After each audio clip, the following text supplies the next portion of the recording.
Assalamualaikum warahmatullahi wabarakatuh. Kami daripada kumpulan 3 akan membentangkan mengenai topik penulisan kami yang bertajuk Analisis Pemikiran Imam Al-Ghazali terhadap konsep pembangunan insan. Apa yang ingin ditekankan ialah pembangunan insan ataupun pembangunan diri adalah titik permulaan bagi bermulanya sebuah ketamadunan masyarakat yang baik. Jika pembangunan insan tidak dititik beratkan, maka ia akan menjadi perkara akar dalam setiap permasalahan masyarakat. Oleh itu, dalam pembincangan kali ini, kami akan mengkongsikan biodata serta latar belakang Imam Al-Ghazali secara ringkas, seterusnya definisi pembangunan insan, seterusnya pemikiran Al-Ghazali terhadap konsep pembangunan insan. Okey, baiklah. Pertama sekali kita masuk kepada biodata Imam Al-Ghazali yang akan diterangkan oleh saya sendiri.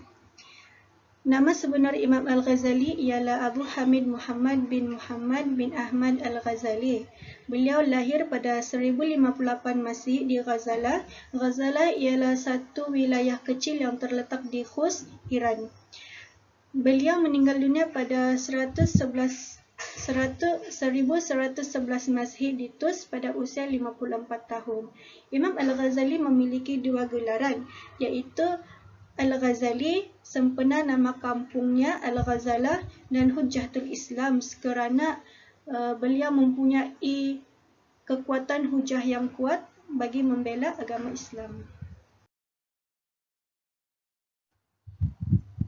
Satu fakta tentang Imam Al-Ghazali ialah ayahnya meninggal ketika beliau masih kecil. Sebelum ayahnya meninggal dunia, Imam Al-Ghazali dititipkan kepada Al-Farmadi, iaitu seorang rakan kepada ayahnya. Ayahnya juga meninggalkan sedikit harta kepada Al-Farmadi bagi membesarkan Imam Al-Ghazali. Tetapi setelah harta tersebut habis, Imam Al-Ghazali disarankan untuk melanjutkan pelajaran ke madrasah yang menawarkan beasiswa.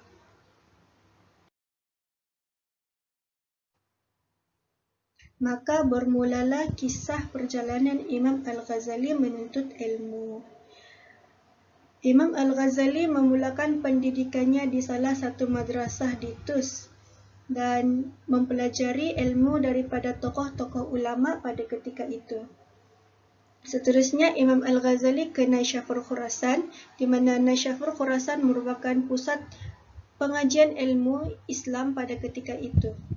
Pada tahun 1077 Masihi pula, Imam Al-Ghazali ke Jurjan dan berguru dengan Abu Nasir Al-Ismaili dan berkahwin di Jurjan, baru pulang ke Tus selama 3 tahun. Selama 3 tahun di Tus, beliau mempelajari ilmu tasawuf daripada Yusuf An-Nasaj, iaitu seorang sufi yang terkenal. Setelah itu, Imam Al-Ghazali ke Naisabur pada tahun 1080 Masihi dan berguru dengan Abu Al-Ma'ali Diyauddin Al-Juwaini yang juga digelar sebagai Imam Haramain di Sekolah Tinggi Nizamiyah. Di sana beliau mempelajari ilmu-ilmu fikah, ilmu kalam, ilmu falsafah seperti mantik, jidal dan hikmah. Di Naisabur juga beliau mampu mengarang pelbagai buku dan pelbagai bidang. Antara buku yang dikagumi oleh gurunya pada ketika itu ialah Al-Mankhul. Pada tahun 1085 Masihi pula, Imam Al-Ghazali meninggalkan Naisabur dan menuju ke Al-Askar di Baghdad kerana gurunya iaitu Imam Al-Juwaini wafat. Di Baghdad, beliau berkenalan dengan Nizam Al-Mulk yang merupakan wazir istana dinasti Seljuk, iaitu Sultan Jalaluddin Malik Shah, di mana beliau kemudian diminta untuk mengajarkan hukum hakam agama di Madrasah Nizamiyah di Baghdad selama 4 tahun. Pada tahun 1901 sehingga 1904 Masihi, beliau mempelajari ilmu falsafah. di mana beliau telah berjaya menyusun buku yang mengandungi kritikan terhadap falsafah seperti kitab At-Tafahud yang membongkar kekurangan falsafah. Itulah sedikit kisah perjalanan Imam Al-Ghazali menuntut ilmu yang diterangkan oleh saya. Assalamualaikum warahmatullahi wabarakatuh. Nama saya Azura binti Abdullah, memegang nombor matrik BS 19110206. Baiklah, saya akan sambung perkongsian kami pada hari ini, iaitu tentang ketokohan Imam Al-Ghazali dalam bidang falsafah. Imam Al-Ghazali merupakan salah satu ulama besar yang pernah dimiliki dalam sejarah Islam. Hal ini dikatakan demikian kerana beliau merupakan ulama dan pemikir Islam yang sangat produktif dalam menuliskan buah fikirannya. Beliau juga telah menghasilkan banyak kitab dalam pelbagai bidang. Antaranya adalah kitab Ihya Ulumuddin, Maqasid Al-Falasifah, Tahafut Al-Falasifah dan sebagainya. Antara kitab Imam Al-Ghazali dalam bidang falsafah adalah Maqasid Al-Falasifat, iaitu tujuan para filosof. Dalam kitab tersebut terdapat ringkasan-ringkasan tentang falsafah, ilmu falsafah, ilmu mantik, fizik dan ilmu alam.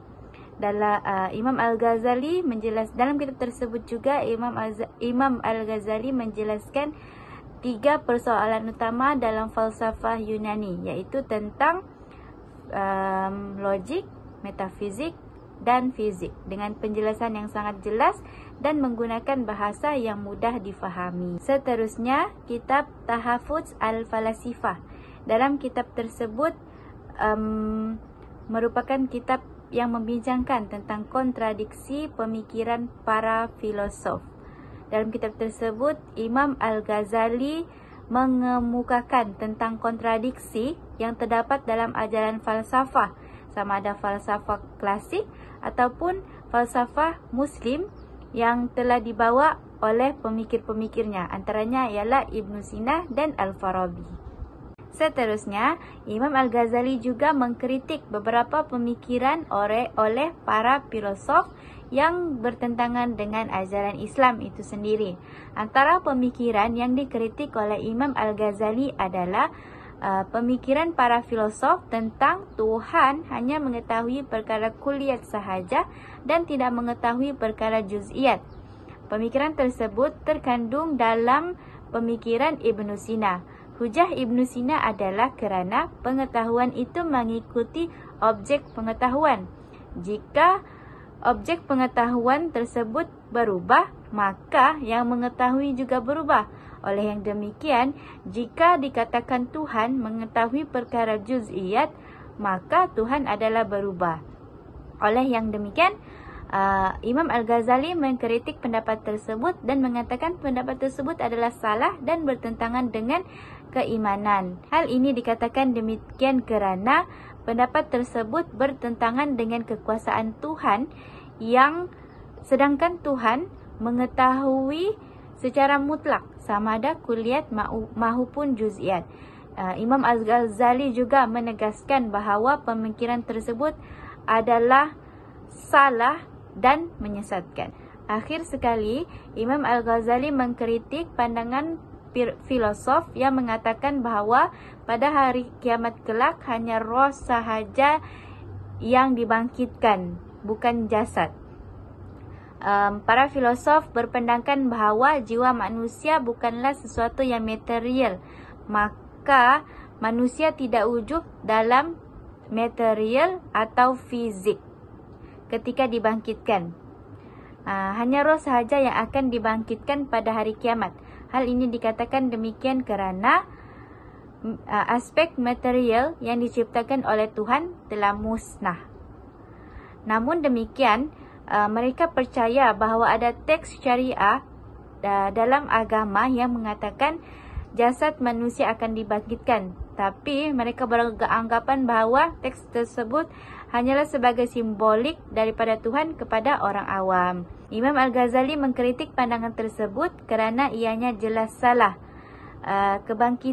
Menurut beliau, kebangkitan manusia pada hari kiamat adalah perkara yang tidak mustahil kerana Allah Maha Berkuasa. Tambahan lagi, ayat Al-Quran yang berkenaan tentang kebangkitan manusia pada hari kiamat perlu difahami secara harfiah dan bukannya secara metafora. Kesimpulannya, jelas menunjukkan bahawa Imam Al-Ghazali sangat tegas dalam menolak pandangan para filosof yang bertentangan dengan ajaran Islam itu sendiri. Oleh yang demikian, tidak dinafikan bahawa Imam Al-Ghazali merupakan antara ulama yang besar yang pernah dimiliki dalam sejarah Islam, dan beliau telah banyak memberikan sumbangan yang digunapakai sehingga hari ini, khususnya dalam bidang falsafah. Assalamualaikum warahmatullahi wabarakatuh. Nama saya Asni binti Amiruddin. Okey, kali ini saya akan membahaskan tentang definisi pembangunan insan. Okey, kita lihat apakah maksud pembangunan insan. Okey, pembangunan insan ini terdiri daripada dua istilah utama, iaitu pembangunan dan insan. Okey, kita lihat kepada pembangunan. Apakah maksud pembangunan? Okey, pembangunan bermaksud perbuatan atau cara membangunkan sesuatu atau merupakan suatu proses untuk melakukan perubahan. Dan pembangunan juga membawa maksud suatu proses peningkatan dari satu keadaan kepada keadaan yang lebih baik merangkumi segala aspek. Okey, pembangunan juga dilakukan sebagai satu kegiatan yang berorientasikan matlamat dan nilai yang ditumpukan ke arah mempertingkatkan tahap kesejahteraan hidup manusia dalam semua dimensi. Okey, pembangunan juga berasal daripada istilah bahasa Arab, iaitu al-tanmiyah, yang bermaksud penyuburan dan pemurnian diri insan. Dan ia juga bermaksud peningkatan, kebangkitan dan pertambahan yang bersifat proaktif untuk memajukan dan meningkatkan kualiti hidup manusia, atau dianggap sebagai suatu proses peningkatan dari satu keadaan kepada keadaan yang lebih baik merangkumi segala aspek, sama ada kemanusiaan, kebendaan, keilmuan dan teknologi. Okey, kita pergi kepada insan. Apakah maksud insan? Okey, insan daripada kalimah bahasa Arab, ia berasal daripada beberapa kata akar, iaitu nasia, uns dan anasa. Okey, kalimah nasia bermaksud lupa dan ia bertepatan dengan ciri-ciri yang terdapat dalam diri manusia yang sinonim dengan sifat lupa dan alpa. Kalimah uns pula bermaksud ketenangan, manja dan belas kasihan. Dan anasa pula bermaksud zahir atau nampak. Okey, pengertian ini bertepatan dengan ciri-ciri yang terdapat dalam diri manusia yang memiliki hati, lalu melahirkan rasa ketenangan dan belas kasihan. Dan jisim manusia pula terzahir serta dapat dilihat dengan mata. Justru itu, istilah pembangunan insan yang dimaksudkan dalam kajian ini adalah proses membangunkan insan dengan mempertingkatkan kualiti diri, bukan hanya memfokuskan satu dimensi sahaja, tetapi bersifat multidimensi dalam setiap diri insan. Okey, Imam Al-Ghazali telah membahaskan dan sentiasa menegaskan untuk membangunkan diri dan jiwa, dan beliau sentiasa menekankan keseimbangan rohani dan jasmani dan tidak memberatkan mana-mana antara keduanya. Manusia ini terdiri daripada dua komponen, iaitu fizikal dan spiritual. Namun beliau lebih menekankan aspek spiritual atau dalaman. Oleh yang demikian, ketetapan iman, keteguhan jiwa dan kemuliaan akhlak amat penting di samping unsur-unsur lain seperti pembangunan jasmani dan pemantapan akal. Sekian, terima kasih. Assalamualaikum warahmatullahi wabarakatuh. Saya Nur Syakira Nadira binti Maide akan membentangkan tentang pemikiran Imam Al-Ghazali terhadap konsep pembangunan insan. Turut dibentang oleh sahabat saya, yaitu Nur Afika Nadra binti Ali Hasan. Seterusnya, terdapat 3 pemikiran Imam Al-Ghazali terhadap konsep pembangunan insan. Yang pertama, Imam Al-Ghazali menyeimbangkan rohani, yaitu dalaman dan jasmani manusia secara saksama. Yang kedua, beliau juga menumpukan fungsi komponen dalaman manusia, yaitu qalbun, roh, nafs, dan juga aklun. Yang ketiga, beliau juga menekankan hubungan manusia dengan Allah, untuk memelihara hubungan manusia sesama manusia. Poin yang pertama yaitu penyeimbangan pembangunan rohani dan jasmani. Menurut Imam Al-Ghazali, pembangunan rohani bermaksud membangunkan diri dan jiwa berlandaskan amalan pembersihan jiwa. Ia merupakan usaha manusia untuk membersihkan hati, jiwa, dan diri daripada sifat yang tercela melalui pelaksanaan ibadah-ibadah dan amalan kerohanian, untuk mempertingkatkan lagi keimanan kepada Allah serta menghubungkan terus hamba dengan penciptanya. Elemen utama dalam pembangunan rohani yaitu tazkiyah al-nafs, yang perlu melalui proses mujahadah al-nafs dan riyadah al-nafs. Seterusnya saya akan jelaskan secara ringkas tentang elemen utama dalam pembangunan rohani. Yang pertama, tazkiyah an-nafs, di mana ia merupakan usaha gigih dan kesungguhan seseorang untuk membersih dan menyucikan diri daripada sifat-sifat buruk dan keji, yaitu mazmumah, yang menghalang kepada pembentukan akhlak mulia, yaitu mahmudah. Dalam bidang kerohanian Islam, ia disebut sebagai al-taqalli. Seterusnya diikuti dengan pengisian ilmu dan perhiasan diri dengan sifat terpuji.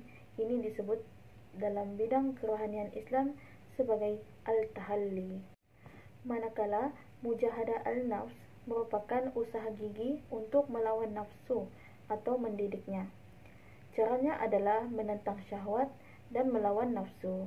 Ia juga merupakan kaidah untuk menghapuskan penyakit-penyakit hati dan perkara yang berkaitan dengannya, sehingga Allah melimpahkan hatinya dengan cahaya ilmu. Seterusnya, riyadah al-nafs. Riyadah al-nafs merupakan latihan jiwa ke arah kebaikan, yaitu proses pemindahan daripada sesuatu yang ringan kepada sesuatu yang berat secara berperingkat, untuk mencapai suatu keadaan di mana perkara-perkara yang berat akan menjadi ringan. Ini merupakan usaha yang sukar dilaksanakan, namun apabila menjadi kebiasaan, seseorang itu akan berpegang pada kebiasaan tersebut. Kaidah ini dapat dilaksanakan dengan sentiasa mengutamakan ibadah wajib, diikuti dengan ibadah sunat, kemudian mengekalkan amalan tersebut, pelaksanaan amalan tersebut. Itu adalah riyadah al-nafs. Kita kembali kepada pembangunan jasmani. Pembangunan jasmani merujuk kepada proses membangunkan diri untuk menunjukkan potensi atau kematangan seseorang untuk bersedia melakukan apa saja aktiviti fizikal dalam proses pembelajaran yang baru. Aktiviti yang melibatkan pembangunan jasmani, contohnya seperti aktiviti bersukan yang dapat meningkatkan stamina dan menjadikan tubuh badan seseorang menjadi cergas dan kuat. Dari segi aspek ibadah pula, contoh ibadah wajib seperti solat 5 waktu, berpuasa di bulan Ramadan, menunaikan zakat, dan menunaikan haji jika berkemampuan. Manakala ibadah sunat seperti zikir, membaca Al-Quran, dan sebagainya. Kesemua ibadah tersebut dapat meningkatkan keimanan serta mendekatkan lagi diri kita kepada Allah. Seterusnya, apakah hubungan pembangunan rohani dan jasmani? Pembangunan jasmani dianggap mempunyai hubungan dengan pembangunan rohani, di mana Imam Al-Ghazali menjelaskan bahwa hati manusia seperti raja di dalam tubuh dan anggota lain sebagai tentera yang bersedia menerima apa saja arahan untuk bertindak. Jika hatinya bersih, sudah pasti arahan yang baik saja dapat dikeluarkan.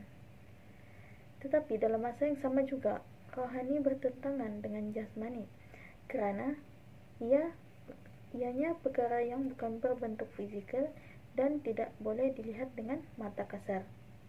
Menurut Imam Ghazali lagi, antara pembangunan rohani dan pembangunan jasmani, aspek pembangunan rohani lebih ditekankan, sebagaimana yang telah disampaikan dalam kitab Imam Ghazali, yaitu kitab Ihya Ulumuddin. Terdapat juga pendapat yang mengatakan bahwa jasmani juga sangat penting bagi manusia, kerana dengan adanya jasmani, manusia dilihat seperti makhluk yang hidup. Pemeliharaan jasmani yang baik menjadikan rohani manusia juga baik dan menjadikan proses perkembangan diri menjadi tersusun dan sempurna mengikut tata cara Islam. Imam Ghazali juga turut membahaskan mengenai pembangunan insan menerusi pembentukan akhlak di dalam kitab Ihya Ulumuddin dan juga Mizan Al-Amal. Seterusnya, pembangunan insan yaitu rohani dan jasmani dan kaitannya dengan pembentukan akhlak. Pembentukan akhlak merupakan asas utama dalam pembentukan masyarakat Islam, di mana Nabi SAW membangunkan sahsiah umat Islam dengan elemen-elemen akidah, syariah, dan juga akhlak. Menurut Imam Al-Ghazali, pembangunan insan juga dikaitkan dengan beberapa faktor yang mempengaruhi akhlak seseorang, yaitu dengan tazkiyah an-nafs, mujahadah an-nafs, melazimi amalan kebaikan, berakhlak mulia, muraqabatullah atau pengawasan diri terhadap Allah. Kemajuan dalam pembangunan rohani dan jasmani digabungkan dalam pembangunan akhlak insan, mampu membawa manusia mencapai kesejahteraan di dunia dan di akhirat. Secara ringkasnya, pembangunan insan ini seharusnya dibangunkan secara seimbang di antara aspek rohani dan jasmani. Imam Al-Ghazali sentiasa mementingkan keseimbangan rohani dan jasmani tanpa memberatkan mana-mana antara kedua-duanya. Pembangunan yang seimbang dan sepadu ini menjadi faktor yang sangat penting bagi kelangsungan kehidupan manusia sebagai umat Islam dalam mengharungi cabaran hidup dengan pembersihan jiwa yang melibatkan konsep tazkiyah an-nafs sebagai asas pembangunan modal insan. Dalam hal ini, Imam Al-Ghazali menyimpulkan rohani terdiri daripada akal, nafsu, jiwa, dan roh. Dan ini akan dibentangkan oleh sahabat saya Nur Afika. Manakala jasmani pula adalah suatu aktiviti fisikal yang dapat dilihat dengan mata kasar manusia. Bismillahirrahmanirrahim. Assalamualaikum warahmatullahi taala wabarakatuh. Nama saya Nur Afika Nadra binti Ali Hasan, matriks number BS 19110404. Pada bahagian saya akan menerangkan berkaitan dengan komponen rohani menurut Imam Al-Ghazali. Menurut Imam Al-Ghazali, komponen rohani mempunyai 4 bahagian. Yang pertama adalah an-nafs, iaitu jiwa. Yang kedua adalah al-aql, iaitu akal. Yang ketiga adalah ar-ruh, iaitu roh. Dan yang keempat adalah al-qalb, iaitu hati. Pertama, an-nafs secara umum dan khusus. Dari segi umum pula terbahagi kepada 2 pengertian. Yang pertama, ianya mencakup kekuatan amarah dan syahwat dalam diri manusia, iaitu hawa nafsu. Pengertian ini banyak digunakan oleh para ahli tasawuf kerana an-nafs menurut mereka adalah suatu yang bersifat buruk dalam diri manusia, adalah suatu sifat buruk dalam diri manusia. Yang kedua pula, an-nafs pada hakikatnya adalah manusia itu sendiri bersifat latifah, iaitu halus, iaitu hakikat diri manusia ini dan zatnya apabila ia tenang disebabkan penentangan terhadap nafsu syahwat yang disebut sebagai an-nafs al-mutmainnah, iaitu diri atau jiwa yang tenang. Sebentar tadi telah diterangkan an-nafs secara umum. Sekarang masuk kepada an-nafs secara khusus pula. Secara khusus pula dia terbahagi kepada 4 bahagian. Yang pertama an-nafs amarah, yang kedua an-nafs mulhamah, yang keempat an-nafs lawammah. Dan yang keempat, an-nafs mutmainnah. Pertama, an-nafs amarah. An-nafs amarah iaitu adalah suatu nafsu yang sentiasa cenderung kepada kejahatan, di mana ianya merupakan sumber sifat bongkak, takabur, riya, ujub, dan amarah ini tidak lagi dapat dibezakan dengan yang hak dan batil kerana akal budinya sudah dikuasai oleh gejolak rasa nafs amarah. Di mana manusia itu akan menjadi seorang yang zalim, penjenayah, pemabuk, penzina, pejudi dan sebagainya kerana ia sentiasa tunduk dan patuh menurut kehendak nafsu syahwat dan hasutan syaitan. Yang kedua pula, an-nafs mulhamah. An-nafs mulhamah ini ialah jiwa mulhamah yang dapat menerima ilham, baik itu ilham yang baik maupun ilham yang buruk. Ianya merupakan pancaran daripada sifat-sifat tauhid yang membawa kepada manusia kepada keyakinan tentang kebenaran ilahi. Dan sifat-sifat yang timbul daripada an-nafs mulhamah ini adalah mereka sentiasa berasa cukup dengan apa yang ada, merendahkan diri di hadapan Allah, serta sentiasa memohon ampun kepada Allah dari segala dosa yang telah dikerjakan. Maksudnya di sini mereka melaksanakan taubat.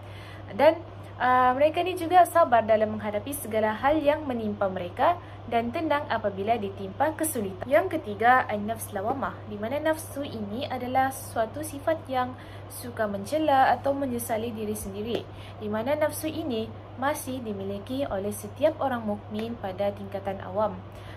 Bermaksud di sini kebanyakan kita ini masih memiliki nafsu ni. Okey. Yang keempat adalah an-nafs mutmainnah, di mana nafs al-mutmainnah ni adalah nafsu yang tenang, tentram dan damai. Nafsu ini dimiliki oleh orang mukmin pada tingkatan khawash, iaitu orang yang khusus ataupun orang-orang yang telah dekat dengan Allah Subhanahu Wa Taala. Dan an-nafs mutmainnah ini juga adalah cenderung kepada keharmonian dan ketenangan serta selamat daripada desakan nafsu syahwat serta mempunyai segala sifat kemuliaan. Masuk kepada akal pula. Akal menurut Imam Ghazali adalah akal sebagai daya yang ada dalam diri. Fitrah manusia itu adalah sama dengan daya yang diberikan kepada malaikat, sehingga mereka selalu mensucikan Allah dan tidak pernah berbuat kejahatan. Akal juga dimaksudkan sebagai satu alat untuk mengetahui ilmu yang diamati dari panca indera atau dari hal-hal yang zahir. Akal juga adalah suatu yang membezakan manusia daripada haiwan. Dengan akal, manusia bersedia untuk menerima pelbagai ilmu yang memerlukan pemikiran, dan untuk mengatur usaha-usaha yang memerlukan pemikiran, dan mata tidak dapat melihat benda yang sangat dekat atau sangat jauh. Akan tetapi, bagi akal sama sahaja baik ia dekat maupun jauh. Yang ketiga adalah ar-ruh. Roh menurut Imam Ghazali adalah suatu benda yang seni, yang hidup dan tidak binasa selama-lamanya, sekalipun badan kasarnya itu hancur dan reput. Beliau ibaratkan roh itu sebagai sebuah kerajaan seni yang lengkap dengan raja, jajahan takluk, pekerja, penyelidik dan menteri. Ia mempunyai raja iaitu qalbun. Ia mempunyai jajahan takluk iaitu badan fizikal, serta mempunyai pekerja iaitu panca indera dalaman. Yang terakhir ada al-qalbu iaitu hati. Di mana menurut Imam Al-Ghazali, qalbu juga mempunyai dua maksud, iaitu yang pertama bererti jantung yang terletak pada bahagian dalam dada kiri manusia dan binatang. Ini yang disebut dengan roh haiwani. Yang kedua bererti roh insani yang menjalankan segala amanah Allah Subhanahu Wa Taala yang diberikan kepadanya. Roh insani ini lah yang mula-mula mengakui keesaan Tuhan ketika Allah Subhanahu Wa Taala bertanya, maksudnya, bukankah aku ini Tuhanmu? Mereka menjawab, betul. Engkau Tuhan kami menjadi saksi. Surah Al-A'raf ayat 172. Yang kedua, Al-Qalb ni berfungsi untuk mengetahui segala sifat-sifat Tuhan. Berdasarkan ungkapan Imam Ghazali yang berbunyi, hati ini juga adalah suatu yang membezakan antara orang yang berakal dari anak kecil, binatang ataupun orang yang hilang ingatan ataupun gila. Namun, kebanyakan orang umum lebih menyebutnya sebagai dengan sebutan akal. Kesimpulannya, Imam Ghazali ini menyimpulkan bahawa semua aspek kerohanian seperti nafsu, akal, roh dan hati adalah rahsia Allah yang bersifat rohani dan tidak berjisim. Dalam Ihya Ulumuddin, Imam Al-Ghazali berbicara mengenai sikap dan tindak tanduk manusia yang diistilahkan sebagai suluk ataupun akhlak, di mana suluk dan akhlak manusia bukanlah tingkah laku zahir yang dapat dilihat, tetapi lebih kepada tingkah laku kerohanian yang mempengaruhi tindakan manusia. Sekian saja daripada saya. Assalamualaikum. Poin yang ketiga yaitu Imam Al-Ghazali juga telah membahaskan tentang hubungan manusia, yang mana ia terbahagi kepada dua, yaitu hubungan manusia dengan Allah dan hubungan sesama manusia. Pembahasan tentang hubungan-hubungan ini juga disebutkan di dalam kitab Kimia Al-Sa'adah, yang merupakan kitab terakhir Imam Al-Ghazali sebelum beliau meninggal dunia. Beliau telah memulakan pembahasan di dalam kitab tersebut mengenai kehidupan manusia, yaitu pengetahuan tentang diri, pengetahuan tentang Allah, pengetahuan tentang dunia dan juga akhirat. Hubungan yang pertama yaitu hubungan manusia dengan Allah, yang bermula dengan melaksanakan suruhan Allah menerusi pelaksanaan ibadah, sama ada ibadah wajib maupun ibadah sunat, kerana ia dianggap sebagai cara yang berkomunikasi yang asas dan mudah antara manusia dan penciptanya. Hubungan manusia dengan Allah ini juga melibatkan ilmu dan amal, dan semestinya mempunyai hubungan kait antara kedua-duanya. Ilmu sangat penting bagi setiap manusia, dan ia mestilah berpandukan sumber Islam yang benar. Di dalam perhubungan manusia dengan Allah, ianya mengandungi isi-isi tauhid yang wajib umat Islam berpegang dengannya. Contohnya, di dalam kitab Ihya Ulumuddin, Imam Al-Ghazali ada menjelaskan tentang hakikat tauhid yang terbahagi kepada 4 peringkat, yang mana peringkat keempat adalah peringkat yang paling tinggi di dalam tauhid. Namun pada kebenarannya, tauhid pada peringkat kedua sudah memadai dan sesuai untuk diaplikasikan kepada setiap lapisan masyarakat dan juga masyarakat awam. Tambahan pula, pada peringkat yang keempat juga disokong oleh Imam Al-Ghazali, kerana beliau juga menerapkan pengalaman rohani pada peringkat keempat hakikat tauhid ini, sehingga manusia merasakan diri mereka hanya ada Tuhan. Ini merupakan perkara yang dibincangkan oleh Imam Al-Ghazali menerusi nilai mahabbah, yaitu kasih, dan al-uns, kejinakan, dalam aspek hubungan manusia dengan Allah. Seterusnya, menurut Al-Ghazali juga, ilmu haruslah memahami dan menerima makna keimanan tersebut, sebagaimana yang terdapat dalam rukun iman. Kesemuanya disebutkan adalah merupakan langkah utama dalam pembangunan kerohanian menurut Imam Al-Ghazali. Hasil pelaksanaan dan pengamalan daripada ibadah tersebut, dalam bentuk ibadah tersebut, maka terhasilnya nilai-nilai kemampuan untuk mengawal diri, keberanian, bijaksana dan juga adil. Ia juga mampu mengelakkan sikap pemarah, takut kepada selain daripada Allah, pengecut dan berkeinginan besar, dengki dan sebagainya. Tegasnya, Imam Al-Ghazali sangat mementingkan ilmu dan amal di dalam setiap kitab-kitabnya, di mana pada permulaan kitabnya sentiasa ditekankan mengenai ilmu dan diakhiri dengan amalan. Tambahan pula, Al-Ghazali juga menekankan kepentingan ilmu dan amal menerusi pernyataan beliau, yaitu kebahagiaan hanyalah boleh didapati menerusi ilmu dan amal. Itu penjelasan mengenai hubungan manusia dengan Allah. Okey, seterusnya hubungan sesama manusia, di mana menurut Imam Al-Ghazali hubungan sesama manusia bermula dengan mengenali diri sendiri.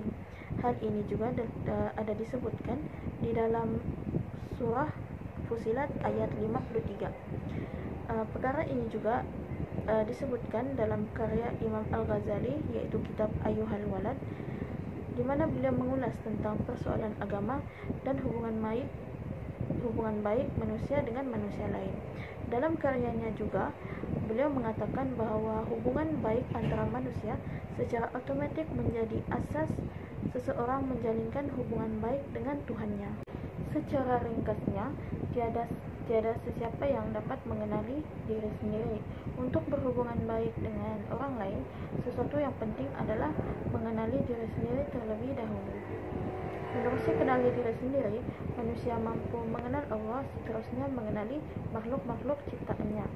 Bermula dengan mengenal diri sendiri, manusia juga mampu memahami siapakah dirinya, kenapakah dirinya diciptakan, bagaimanakah diri dia diciptakan, apakah tujuannya diciptakan, seterusnya mampu mengikuti semua perintah-perintah Allah dan mencapai kebahagiaan yang sejati. Setiap manusia harus memahami apakah fungsi hati, roh, akal, dan nafsu dalam diri. Bertitik tolak dari pemahaman tersebut, tindakan juga menjadi lebih tertib dan berhati-hati kerana memahami akibat sekiranya mengabaikan atau melebihkan sesuatu fungsi tersebut. Contohnya, nafsu dalam setiap hal. Sudah tentu hati akan menjadi kotor dan hitam.